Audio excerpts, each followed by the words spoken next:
Hi, welcome to Lies and Secrets channel. We hope you will have fun with us. Enjoy watching. The first sign was subtle, almost dismissively ordinary. A few strands of big dog hair clinging to the lace of my wife's underwear.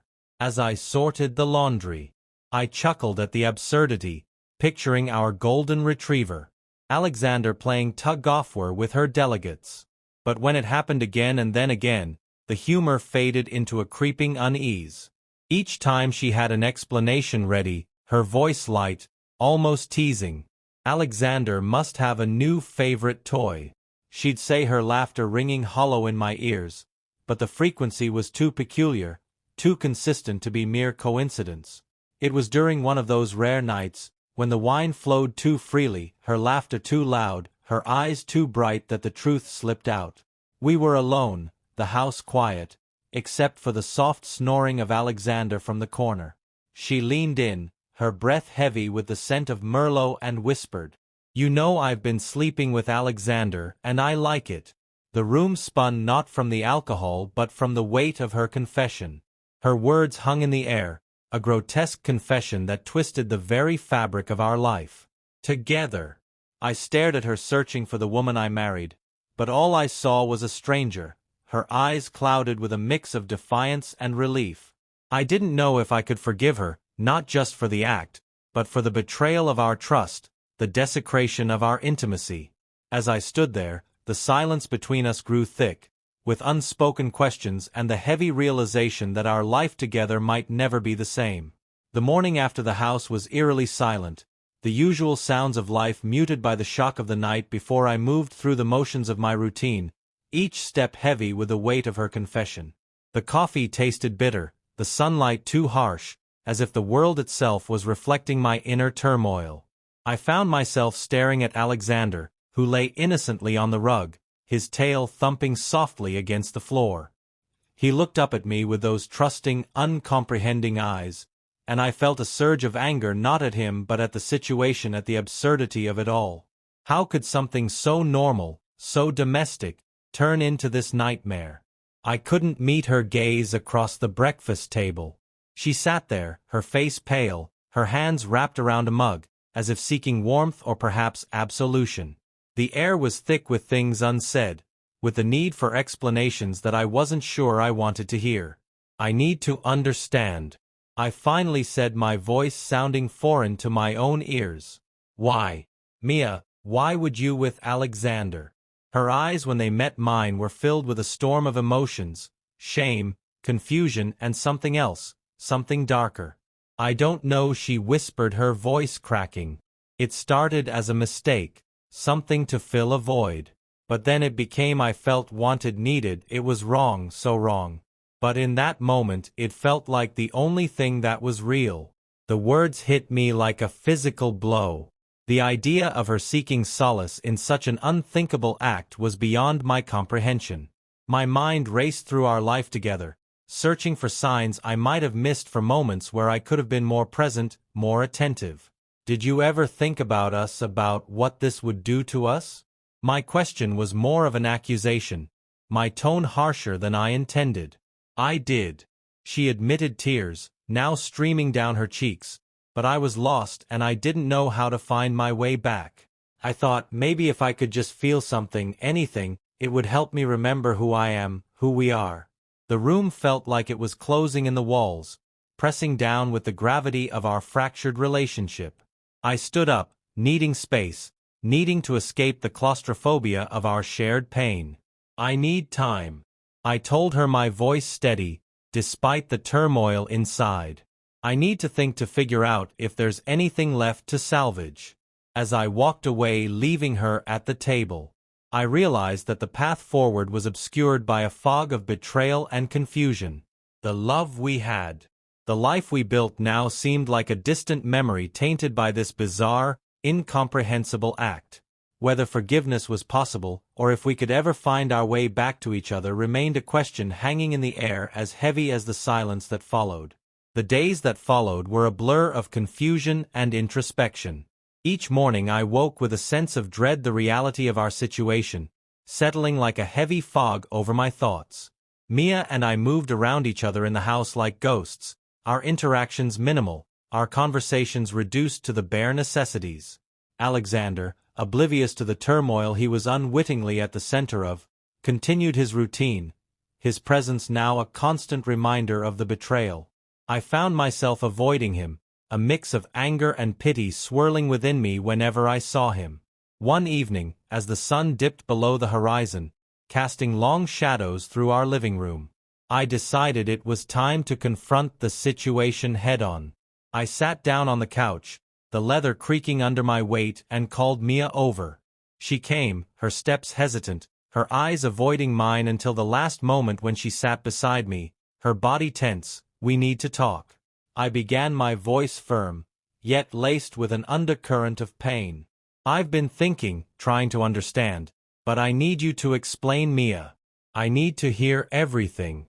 She nodded, her face pale, her lips pressed into a thin line. "Two didn't plan for it to happen." She started, her voice barely above a whisper. "It was after one of those nights when you were working late and I was feeling so alone. Alexander was there and he was affectionate in a way that felt comforting. It was wrong.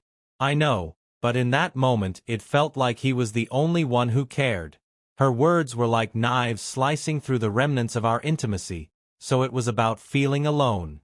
I asked, my tone flat, trying to mask the hurt. "Yes, and more." She continued, her hands twisting in her lap. "I felt invisible in our marriage, like I was just going through the motions with Alexander. There was no pretense, no expectations. It was simple, but it was a mistake, a terrible mistake." The simplicity of her explanation didn't lessen the complexity of my feelings. "And now how do you feel now?" I pressed, needing to gauge if there was any hope for us. "I'm ashamed, deeply ashamed," she said, tears now freely falling. "I've betrayed you in the most unimaginable way. I want to make it right to fix this, but I understand if you can't forgive me. I've been selfish and I've hurt you more than I can ever express." The room was silent except for her soft sobs. I looked at her, really looked at her, seeing the woman I loved beneath the layers of guilt and regret. The question of forgiveness loomed large, a mountain. We might never climb together. "I need time," I repeated, my resolve firm, yet my heart torn. "I need to see if I can reconcile what I feel with what I know about us, about you. But you have to understand, Mia. This isn't just about what happened. It's about why it happened. It's about us finding our way back to each other, if that's even possible." She nodded, her eyes meeting mine with a flicker of hope amidst the despair. "I'll do whatever it takes," she promised, counseling space, "anything, just tell me what you need." The conversation left me drained, the weight of our future uncertain. As I watched her retreat to the bedroom, I remained on the couch, the silence enveloping me. Alexander patted over, resting his head on my lap, his eyes innocent. I stroked his fur, the anger dissipating, replaced by a profound sadness for the innocence lost in our home. The path forward was unclear, fraught with pain and potential healing, whether we could rebuild from this betrayal, or if it would forever be the wedge that kept us apart, remained to be seen. But in that moment I knew I had to try, for the love we once shared, for the life we built, and for the possibility that somewhere beneath the rubble of our current reality, there might still be a foundation strong enough to hold us together. The sun had set, leaving the room in a dim, almost oppressive twilight. The air was thick, not just with the silence that had become our new normal, but with the impending storm of emotions that neither of us could ignore any longer. I had spent the day wrestling with my thoughts, each one more tangled than the last, leading me to this moment. Mia sat across from me, her silhouette barely visible against the fading light. Her face was a mask of sorrow, her eyes reflecting the turmoil within her.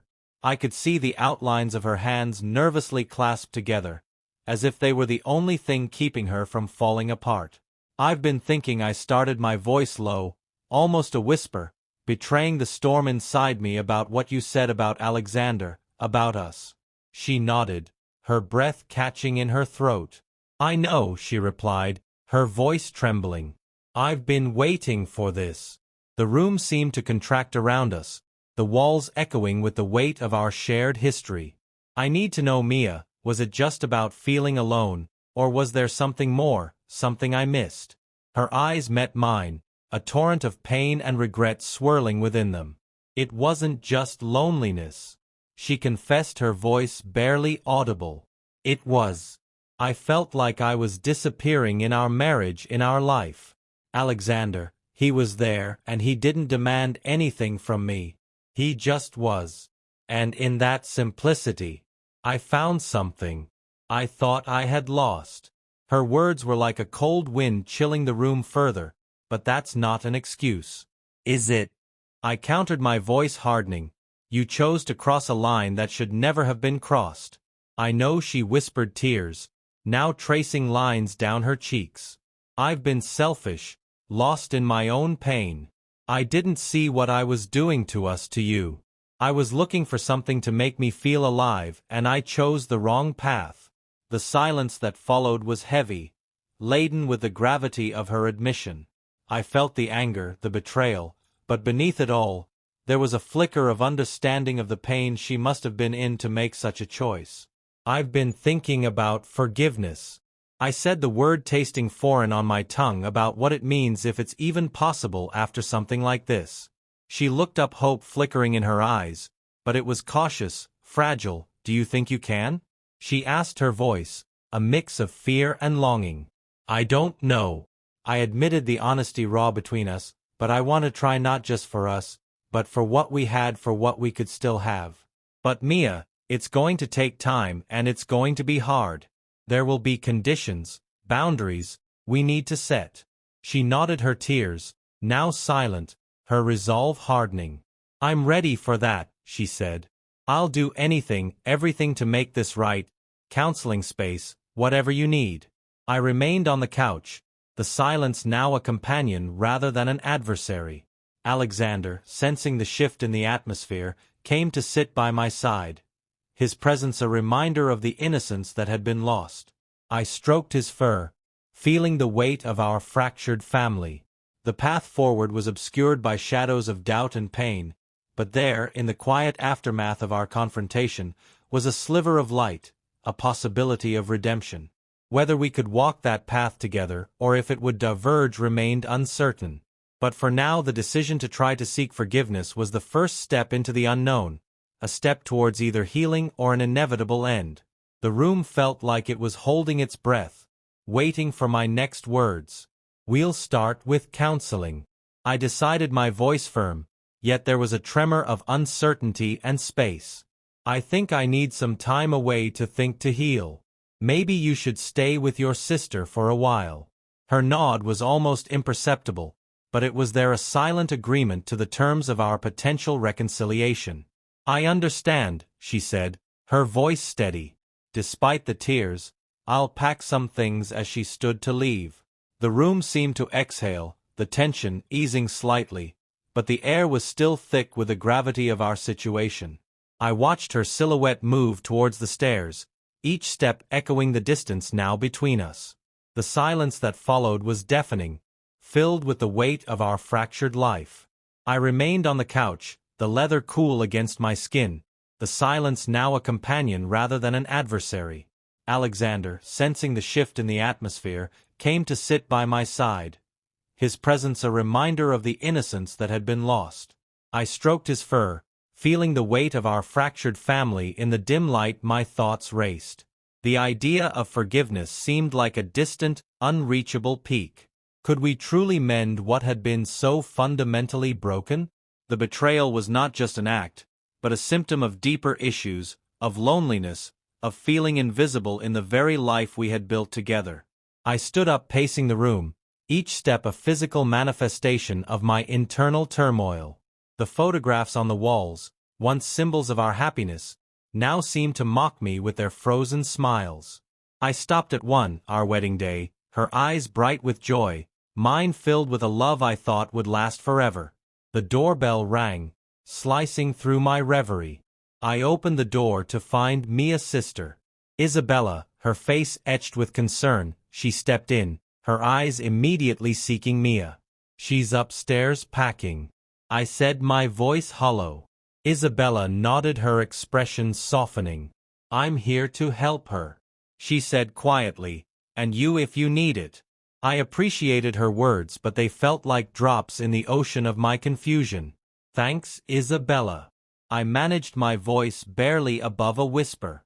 The room was now in full darkness, the only light coming from the street lamp outside, casting long shadows that danced with my doubts. I sat back down the couch, enveloping me in its familiar embrace but offering no comfort tonight. Alexander, ever the silent witness, lay at my feet, his breathing steady, a stark contrast to the storm inside me. I looked at him, trying to see him not as the unwitting participant in our drama, but as the loyal companion he had always been. The sound of footsteps on the stairs pulled me from my thoughts. Mia appeared, a suitcase in hand, her eyes meeting mine with a mixture of hope and resignation. "I'll be at Isabella's," she said, her voice steady, but her eyes betraying her vulnerability. "Call me when you're ready." I nodded, unable to find the words. The finality of her departure hit me like a wave, the reality of our separation settling in as the door closed behind her. The house felt emptier, the silence more profound. I was alone, now truly alone, with only the echoes of our past and the daunting path of forgiveness ahead. The night stretched on, and with each passing minute the decision to try to forgive, to rebuild, seemed both more impossible and more necessary. The love we had, the life we built, now seemed like a distant memory, tainted, yet still shimmering with potential. Whether we could find our way back to each other, or if this would be the end, remained a question hanging in the air, as heavy as the silence that enveloped me. Conclusion. The days turned into weeks, and the silence in our home was a constant companion. I spent my time reflecting, walking through the empty rooms, each one echoing with memories of a life we had built together. The decision to forgive was not a singular moment but a process, a slow unraveling of anger and hurt, replaced by a tentative hope. I began attending counseling sessions alone, trying to untangle the web of emotions that had ensnared me. The therapist, a wise woman with kind eyes, listened. As I recounted the story, her responses measured, guiding me through the labyrinth of my feelings. One evening, as the autumn leaves began to fall, painting the world outside in hues of gold and red, I found myself at Isabella's doorstep. Mia opened the door, her expression a mix of surprise and cautious optimism. We sat in the small, cozy living room, the space filled with the scent of chamomile tea and the soft hum of the heater. "I've been thinking a lot." I started, my voice steady but gentle, about us, about what happened, and about moving forward. She nodded, her hands wrapped around her mug, her eyes never leaving mine. "I've decided to try." I continued the words, feeling both heavy and light, to forgive, not because what happened was okay, but because I believe in what we had, in what we could still have. "But Mia, it's going to require both of us to work, to rebuild trust, to find each other, dear friends." Thank you very much for watching. Leave comments, put likes, share with friends, and subscribe to the channel. We hope you will have fun with us.